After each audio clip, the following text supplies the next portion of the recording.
So, David and Sally, if you were just to Google dementia and faith, one of the first questions you would see in blue type or whatever type it is that what happens to faith when somebody gets dementia? So may I ask that question in the first instance to David? Yeah, well, I mean, it's a massive question, and I suppose some of it is framed by what you understand by faith before that point, and it's interesting that in some ways this is much more of an issue within the Protestant evangelical tradition in some ways than it is within more Catholic and Orthodox traditions. Because on the Protestant evangelical side, so much of our faith is bound up with our intellect, our use of words, our subscriptions to beliefs. And in some ways that becomes what we understand as faith. Indeed, it becomes synonymous that we are saved by faith. But what we almost mean is that we're saved by what we understand. And that's not such a big issue with some of the more liturgical, not so much liturgical, but those with a higher degree of symbolism, mysticism involved, ritual, because actually the ritual becomes a point of resource for them as they go. And so the things that mark their faith actually continues to resonate with them, even as their intellectual capacity may diminish. So for me, my first real encounter with this was in my first station when I was having a discussion with a minister from another tradition whose mother was essentially developing dementia, and we had a discussion after a visit to the family home, and we were both there, and afterwards he said, I can't cope with this. He said, I can't cope with going into nursing homes because what's the point? And it seemed to me such a denial of the very strong faith that woman had down through the years. And it's a reversal of what we actually believe, because while we put such an emphasis on faith, what is actually a saving thing is not our faith, but the faithfulness of the God in whom we put our faith. Yeah, that doesn't diminish. Yeah, I just on that, some of the work I've done has been around dementia awareness and understanding within church contexts, and something that I'm really passionate about. And so a book I often refer to is called In a Strange Land by a writer called Malcolm Goldsmith, and it's about people with dementia and the local church. And he quotes an American nun called Sister Laura, who remarked to David Snowden on reflecting on her diagnosis of Alzheimer's disease. And she said, Dr. Snowden, do you know what my worst fear was? Now her eyes started to well up with tears. That I was going to forget Jesus, she said. I finally realized that I may not remember him, but he will remember me. And I think that's something that, we must hold on to, whether living with dementia ourselves or whether we're engaged with supporting and helping those who are living with it, or indeed their relatives and those who are closest and love them most, because that's actually a huge question. And I would say in some ways, it's as big a question for family members of those who have a dementia diagnosis as it is for the person themselves. So it's something that you have to hold with real care and awareness. So I'm going to come back to you both with a question about definition of faith in a second. But David, I'd like to return to what you mentioned about your first experience encountering. So were you prepared? Were you prepared adequately? If not, maybe I suspect I know the answer. But if not, was that an individual issue or an institutional issue?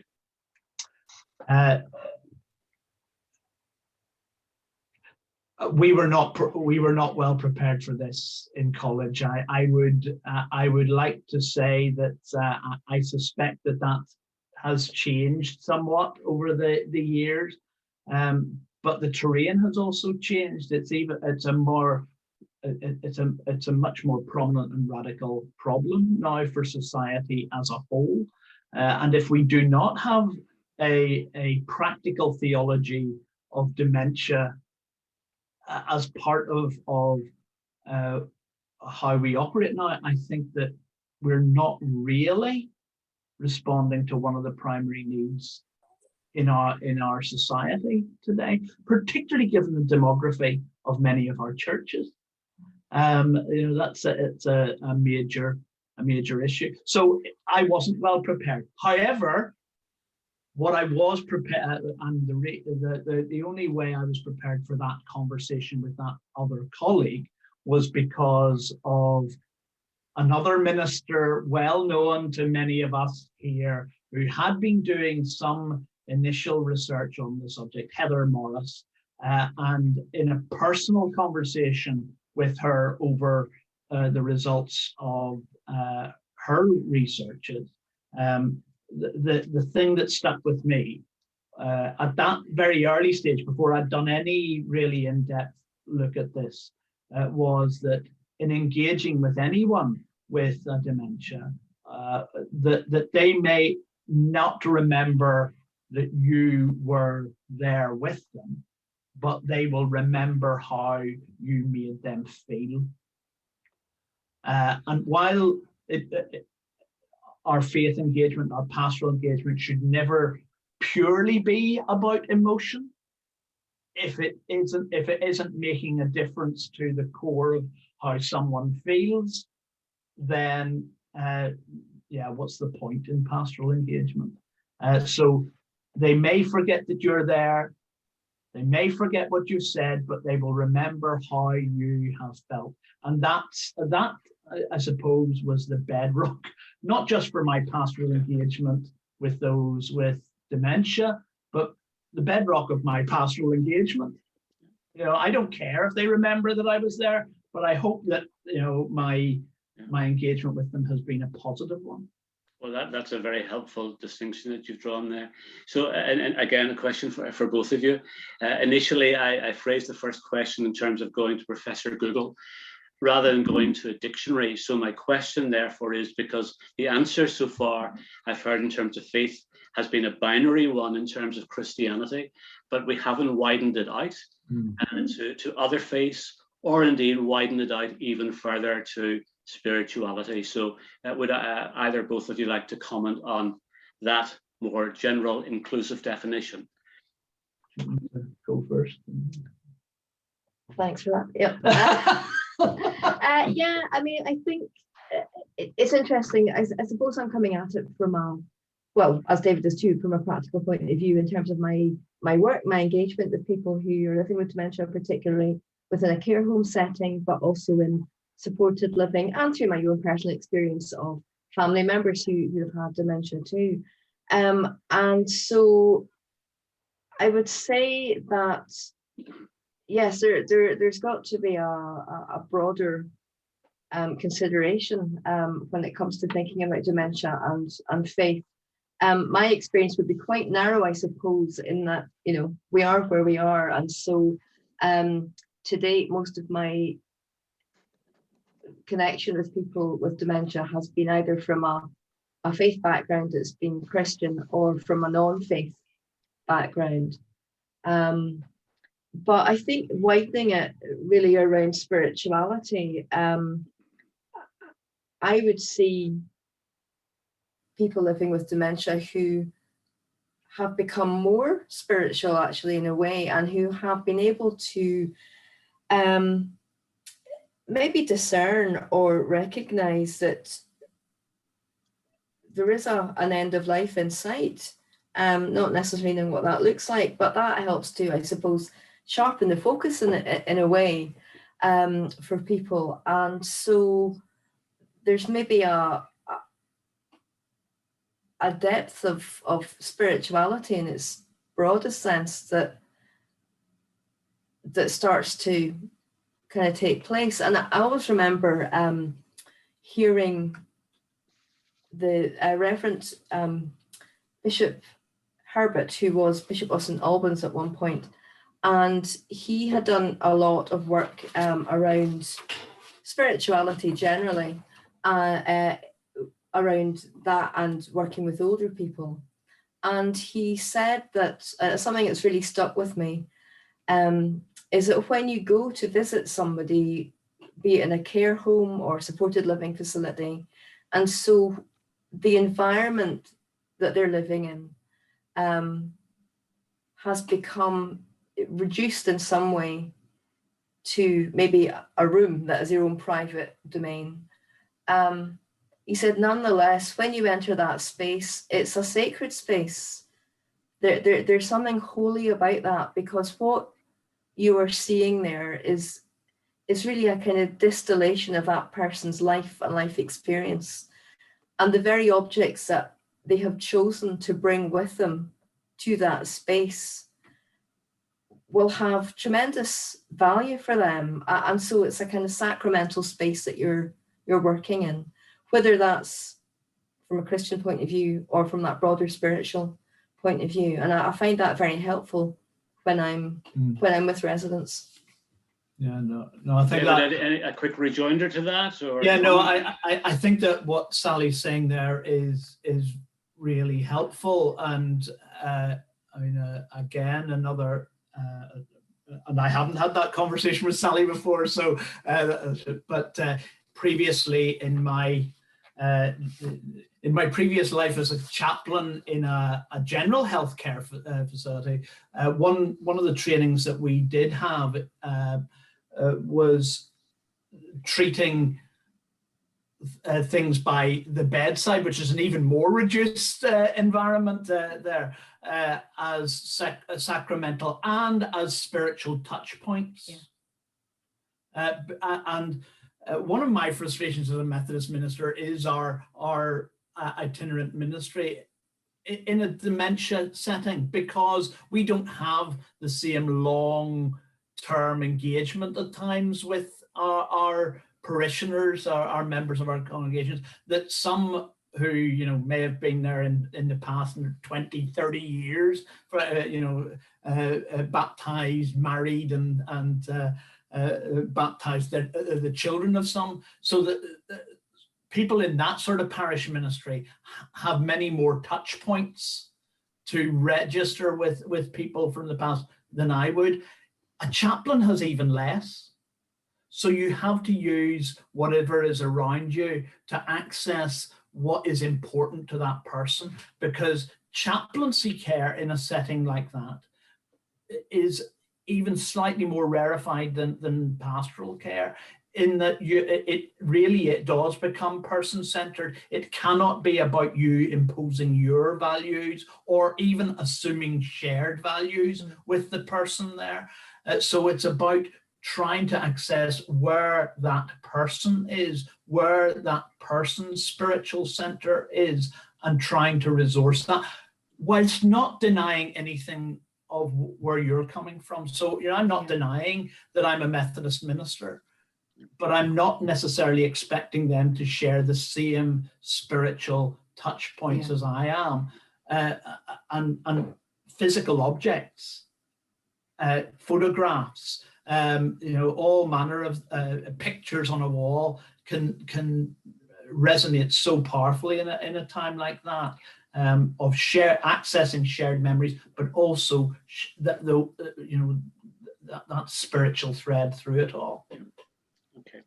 Thank you for that, David. Sally, you mentioned earlier about the work that you do as community engagement officer. And so the question then to you, excuse me, with working with and for the elderly in the residential context and in the community, what are the fears and concerns of people with dementia, and what might happen to their faith over time? And I'm going to add another question. So what are the fears, concerns with people with dementia, and what might happen with their faith over time? And how might residential homes respond in an inclusive manner to those of faith and those without faith? Yeah, there's a lot really to unpack in those questions, David. And I mean, the first thing I would say it is absolutely that everybody's experience of dementia is different, because just as every single person looking at this screen is different and has their own lived experience, that's no less true for people with dementia. So there's not a sort of one size fits all answer, of course, to that question. In terms of fears and concerns with people with dementia, my observed experience is that changes over time, because dementia itself is a progressive condition. For some people, that will look like raised anxiety and increased anxiety as dementia progresses, or because of the particular environment that they may be in or perceive themselves to be in. So, for example, some of our residents will often talk in anxious terms about having to get home to feed the children, or they're waiting for mummy and daddy and they haven't arrived yet, and where are they, and what's going on.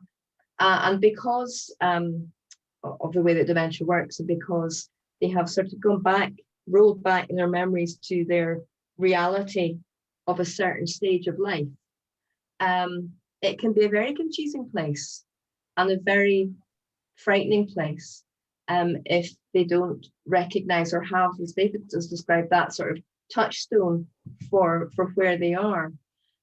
So really, above all, dementia itself, although there are lots of different types of dementia, overall, principally, dementia is a condition that affects a person's feelings and emotions. So, as David's already alluded to, the more you can reassure a person and encourage them and relate to them in a way that helps them feel safe and secure, even if they don't remember that you were there 5 minutes after you walked out the door, that feeling will remain. And so it's really incumbent on us to work on that. And that it's been likened in a way to a game of tennis, because sometimes communication can be difficult as well, and that can be frustrating and scary for people also.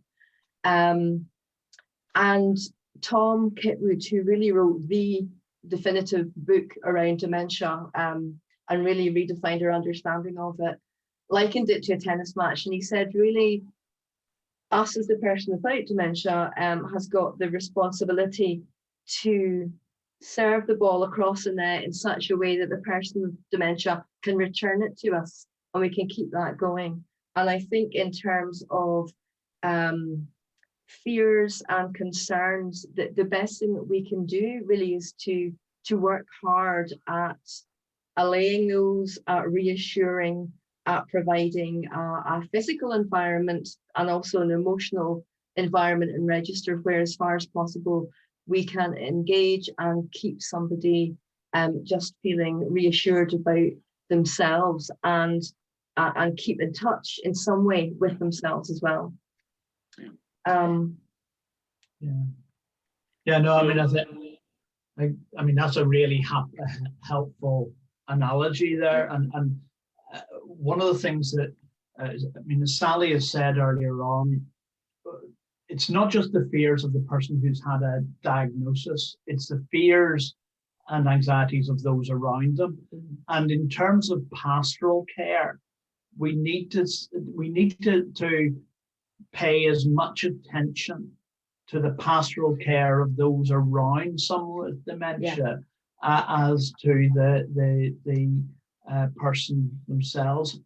and part of that is, you know, if we're talking about attention, it's about absorbing, you know, the impetus of that, the bounce of the ball, so that you know that you're able to return that ball in as gentle a way as possible, so that they can handle it. And that pastoral care is sometimes about absorbing some of the anxieties of others, you know, so that those who are pastorally anxious about their loved ones, that, you know, they can sound off to you. So I think we're moving very nicely, if I may say, from the theoretical into the more practical. Yeah. So I'm coming now to David, if I may, but you can see over my right shoulder two things. Firstly, the number 36. It actually happens to be 36 hours in your favorite 125 destinations of the world. So after this is over, that's what I'm going to do. So that's number one. But number two, you can also see Copeland. So I want now to move away from the theoretical, important and understanding as you have given us, to the practical. So with Copeland's now coming on stream very soon, David, how would you express in general terms, firstly, its model of care, and then more specifically in terms of the holistic care, including spiritual care? And that's key to it for me, is that the ultimate model that we would like to get to Copeland's is that it's holistic in every sense, in that, you know, there's a through model of care, both in terms of the physical and the mental care, so that if there's diminishment at all, that people can be cared for within the same facility, the same environment, a familiar space.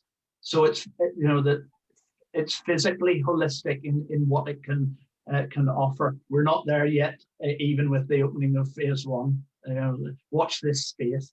But the other side is that holistic dimension in terms of the physical, the mental, and the spiritual, and that we want to be there right from the start.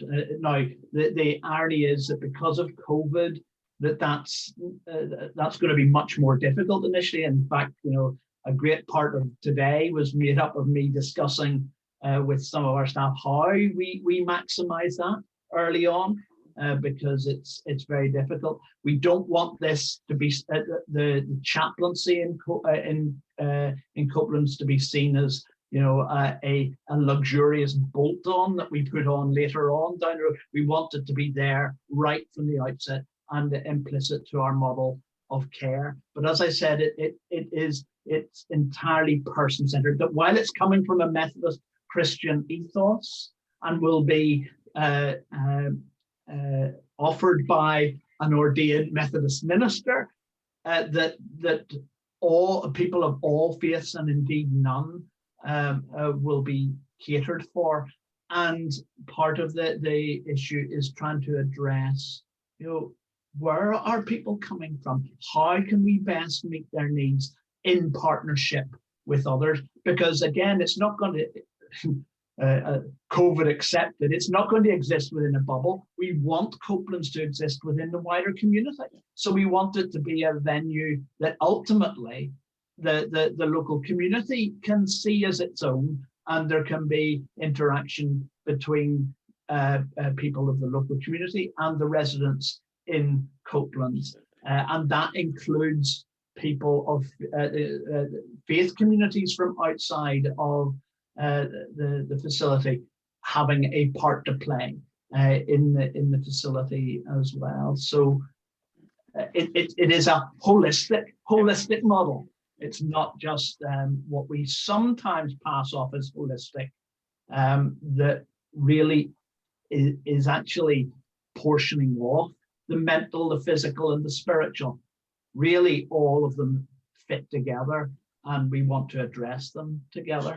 So do I take from what you're saying that in terms of pastoral care generally, that's not just in a resident's bedroom. That's not just in the sanctuary space. It could actually be in the cafe, which will we hope be open to the general public in due course. Yeah. Well, my own opinion is that some of the most spiritual conversations happen over coffee. Maybe not over 36 hours of coffee, but certainly over coffee.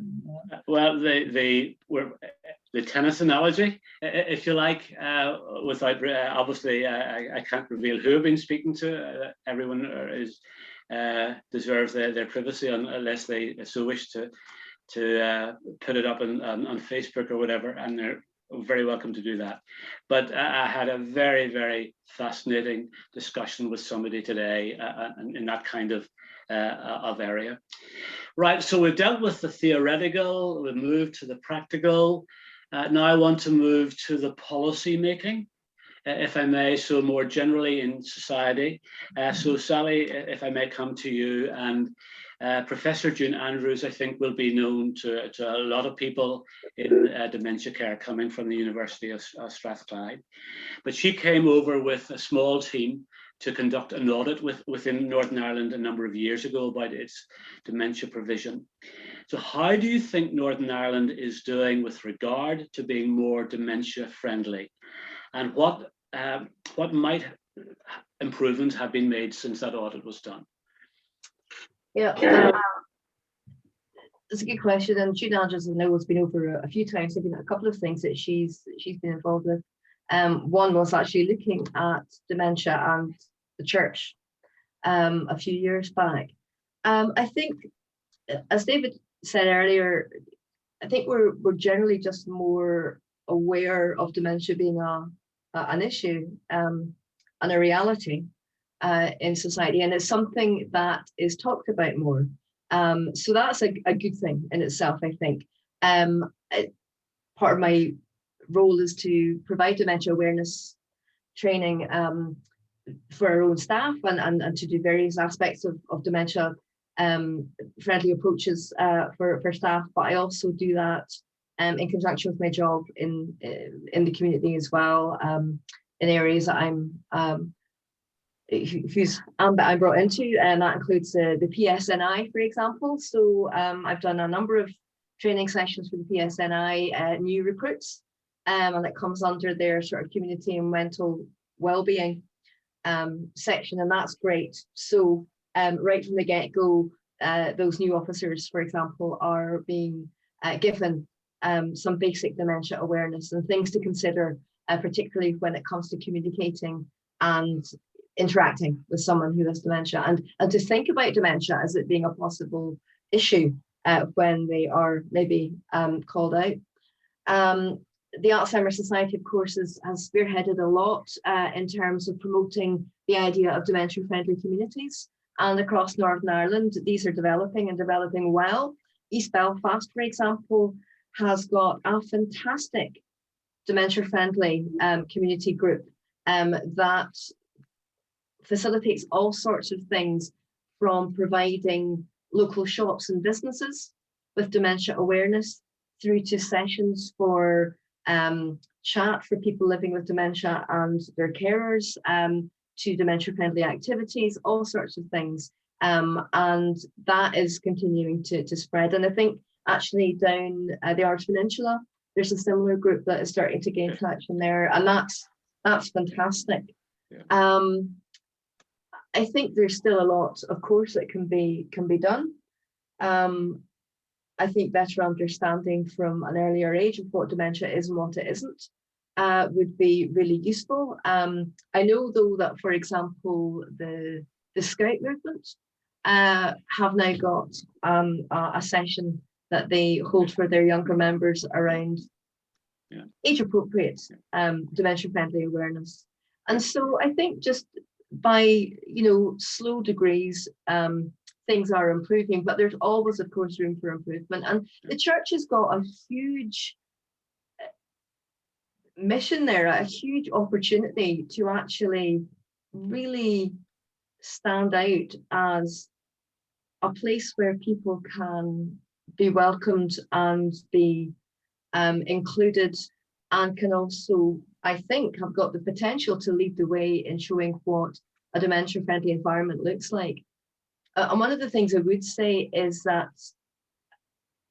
really, the more I am around people with dementia, the more my work takes me into different places, the more I'm convinced that the physical environment that people find themselves in, if they're living with dementia, will either be a barrier or it will let them thrive. And there is something about the physical layout of our buildings, the colors we think about using, the patterns we think about using, the acoustic environment, the visuals we use, all of those can contribute to making someone who's living with dementia's life much easier, just to, to continue on, and indeed to flourish. But the opposite is also true. And in some of the training I've done, I did a session about 3 or 4 years ago, I think.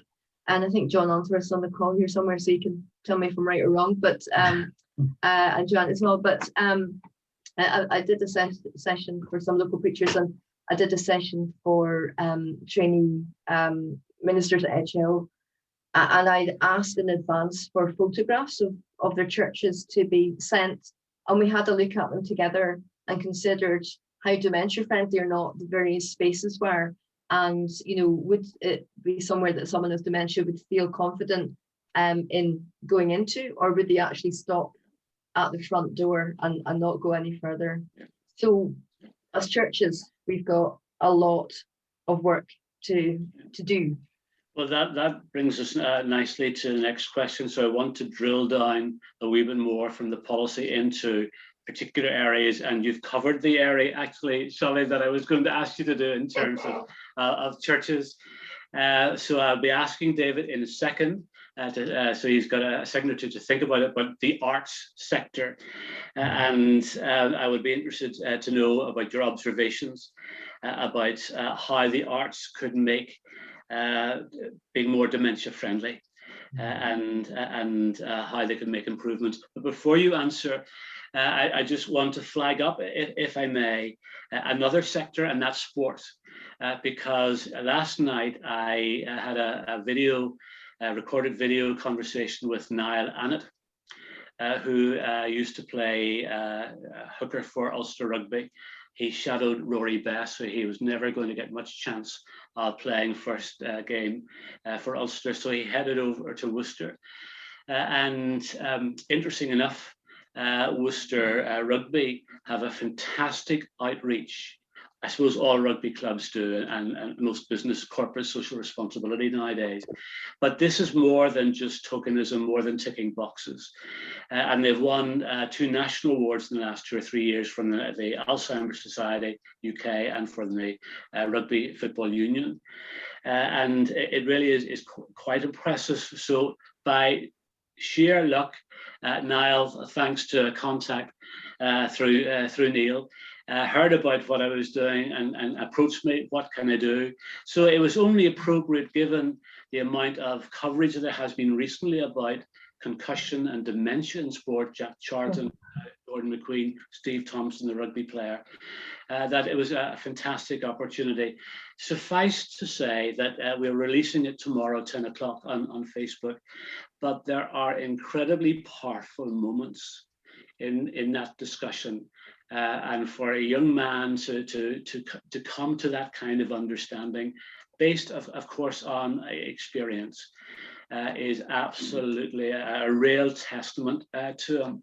So I would encourage you to look at that. So that's the kind of thing, in a sense, we're trying to do in these 36 hours, is to have one-to-one conversations. Yes, a wee bit of fundraising, but also to widen the issue. So in widening the issue, David, to the arts sector, if you'd like to say 1 or 2 things very briefly about that. I had hoped to have come with a very specific example, in that I had planned, as part of the Imagine Festival over the past week, an even bigger and crazier affair than Four Corners that goes on in Belfast every year. but Jan Carson, a Belfast author, who was writer in residence at Queen's and has been doing a specific piece of work on dementia literature, was chairing a discussion on Saturday that I'd hoped to peg into, but something else arose that meant that I couldn't. But it does show that the arts in general are exploring this. That there is a corpus of dementia literature appearing. You will find the issue arising much more in television dramas, even those that aren't specifically focused on dementia. So I was almost thinking of keeping a checklist of programs that this issue is being recognized in, not as a primary storyline, but as just a reality of everyday life. There is much more exploration of it, certainly in drama. I came across a really powerful piece in the Edinburgh Festival 2 years ago, exploring the issue of music and how that interacted with our memories, and can bring people full circle. And Sally could wax lyrical in terms of music, in terms of accessing parts of the brain that nothing else will. Abby Feet use one program. We in Kirkhouse use another. But I'll let Sally have her say first. Yeah, I mean, certainly in sort of broad terms, dementia's very much becoming more visible in lots of different art forms. I suppose from a kind of practical point of view, coming back, just unearthing it in my own work. Yes, one of the programs that we use is called Playlist for Life, and that is about creating a very personalized musical playlist with somebody, with their help, and sometimes with the promptings and help of family members.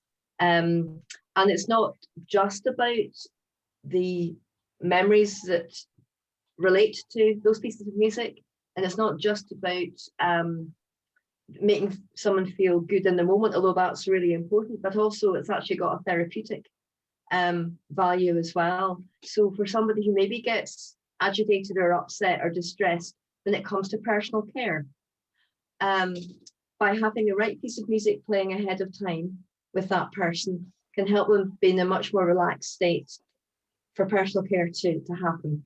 And so it becomes more of a pleasure and a lot less of an anxiety event. So that's one good example, and we use music in our home a lot. Yeah. Another thing that we do is have a dancer who comes in and does movement and music with our residents, and that really helps. It helps with their mobility, it helps with balance, it helps a little bit with improved cognition temporarily. We've also had artists come in, and again, it's all about that in the moment with people who are living with dementia when it's got to a particular stage. But the opportunity to give someone with dementia a way of expressing themselves, often non-verbally, is really wonderful and releasing, as it is for all of us. And so I would also point you in the direction of an organisation called Arts Care, who are tied in to the Belfast Trust, but they work across Northern Ireland in different trusts. And they do stuff like clown doctors and artwork in hospital, but they also work with people in residential settings. And we've had some wonderful, wonderful pieces of work by our residents that have been facilitated by Arts Care tutors. And it really is a joy to see the creativity that is still there and is brought out of people. Maybe that's something that could be showcased, on the internet, Facebook, and so forth. You'll understand, folks, and thank you for your very honest and very, very thoughtful answers. I'm happy for a few minutes to either answer any questions you may have of me, although I'm clearly not an expert at all.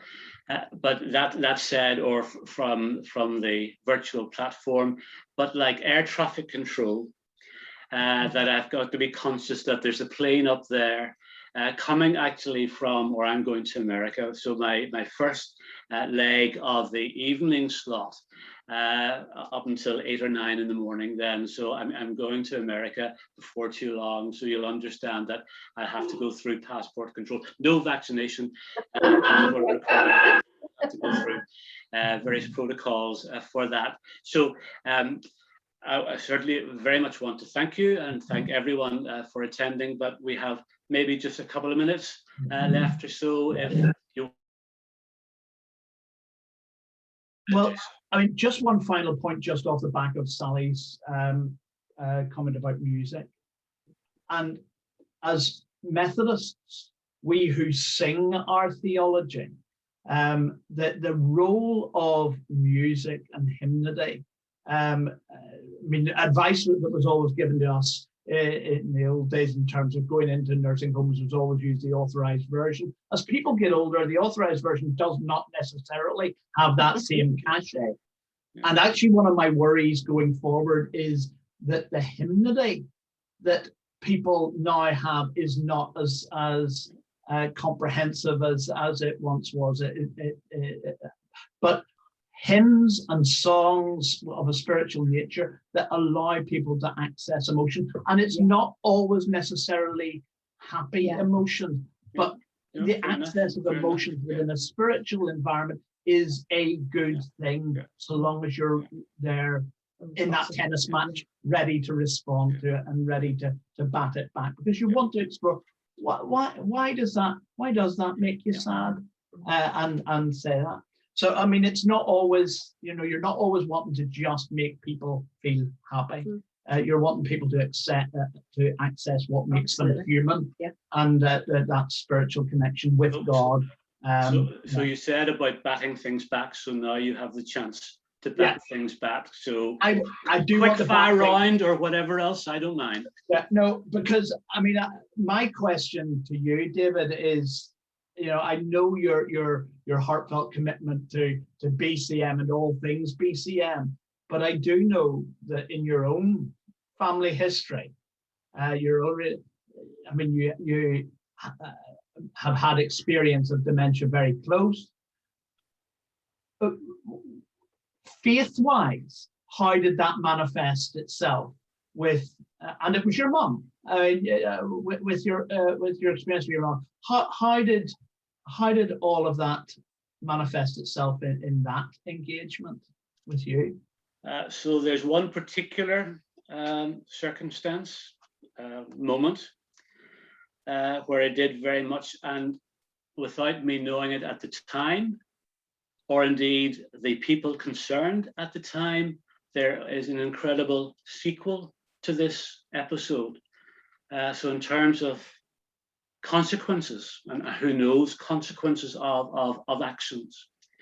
So church meeting, David Kerr thought a trendy idea to get us into, during service time, to get us into discussion groups.